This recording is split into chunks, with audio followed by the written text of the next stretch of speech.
My name is Marta, and in this Red Gamer Tech video I am here as always with the latest from the tech world in the last 24 or so hours. So, what goodies do I have for you in store today? Well, we're going to do a bit of an update on how Valve and Steam link app situation, as Apple have actually updated what's going on there.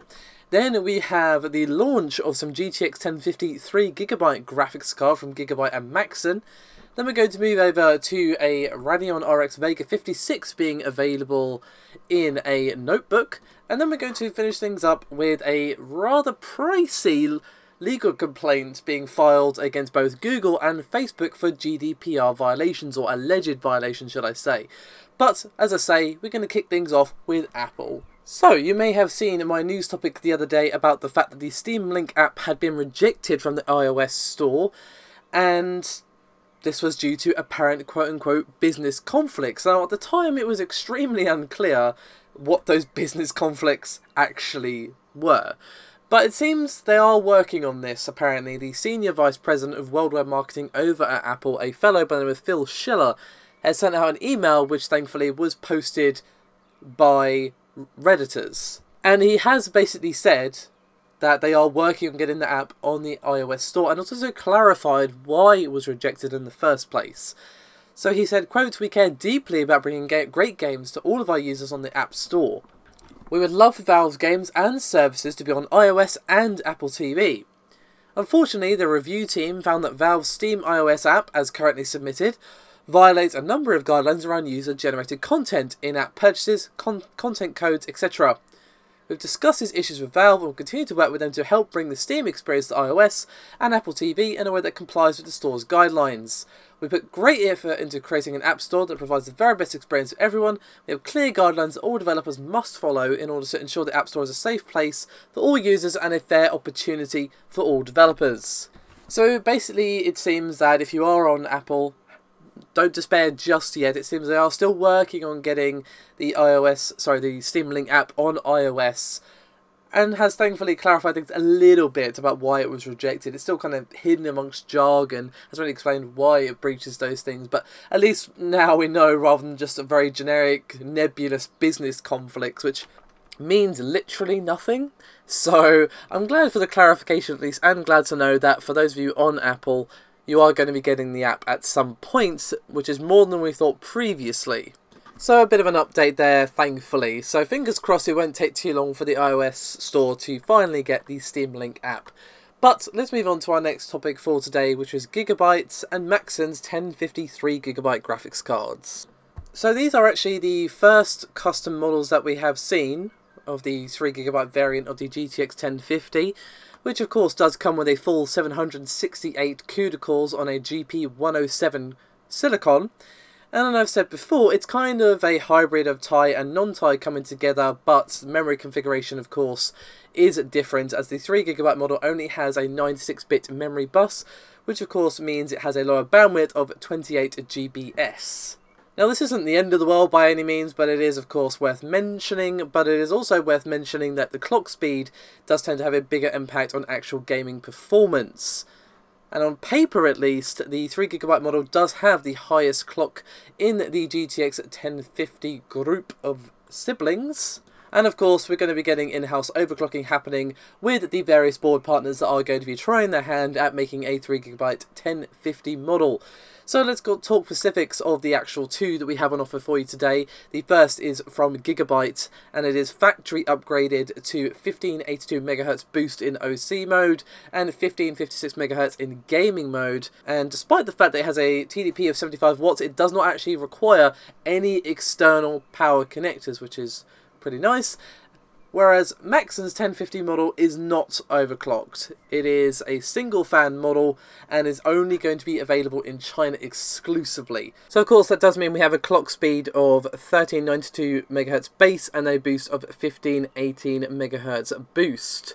Of course everything else remains the same across core count, TMUs, ROPs, and naturally memory clock as well. So speaking of graphics, let's move on to the RX Vega 56. So as I said in the introduction to this particular video, this is an Acer Predator Helios 500 notebook that does have the RX Vega 56 within it. Now, I'd love to say that Acer were like, here's the dealio about the graphics card itself, here's all the specs, here's what you can expect with clock speed, all that sort of stuff. Sadly, they did not. But obviously, we know that it has 56 compute units because that's what 56 means. But that's kind of like saying, hey, you see that sky up there, it's blue. But it is being offered as a variant to the GTX 1070. So you can kind of take some expectations away from that. But we don't know if this is a proper mobile variant, which AMD did confirm, or if it's just been downclocked or optimized. We just don't know, unfortunately. We just know that this notebook is a thing that exists, and of course there's other variants as well. There's one with the 2700 and Vega 56, and there's also one with the 8950HK from Intel with the GTX 1070. But what we do know is this is a high-performance AMD laptop. And as you might expect from that, it is not cheap. The 8750H variant costs from $2,000 US. Sadly, no pricing available for the 8950HK or the Ryzen 2700 models, but I would be expecting them to be around that same sort of ballpark figure, so yeah. If you've got your heart set on this thing, then you better start scrimping and saving those pennies, my friend.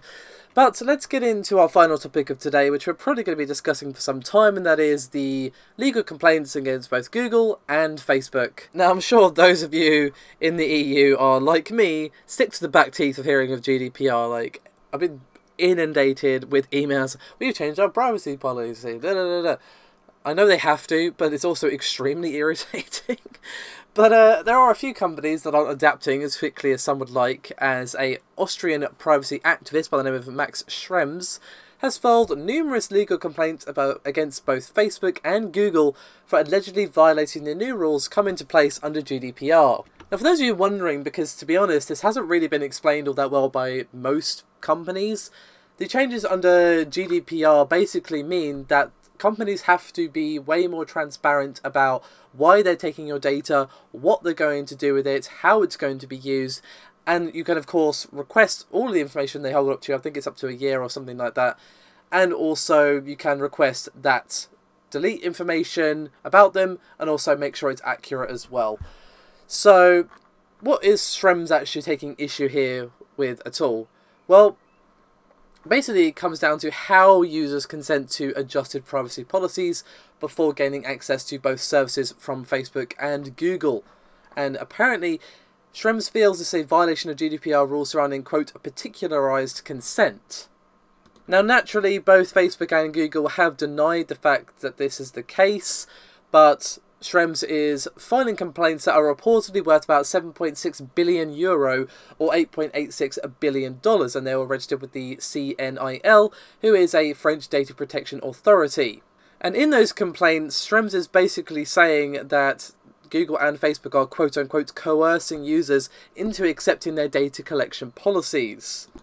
Now you might wonder, okay, what does he mean by that? Well, basically he's saying that Facebook are, according to Schrems, quote-unquote blackmailing users by only giving them two available options: accept the new rules, which obviously handing over your data, or deactivate your account. He said, quote, "This is nothing more than an aggressive and absurd attempt to deprive data subjects of their rights." Now, naturally, these complaints are going to be investigated by the relevant authorities. Facebook are saying that they prepared for 18 months to ensure that they are fully compliant with the new requirements, and obviously Google have been spending a lot of time and obviously cash as well to do this. But if these complaints are found to be accurate, it could be rather expensive, to say the least, of both these companies. Now, obviously, they both make more money than, there exists on planet Earth, but, 8.86 billion is not exactly chump change, even for companies of this size. So it's going to be interesting to watch and see what happens here. But that is me done for this video. Thank you very much for watching. I will see you next time.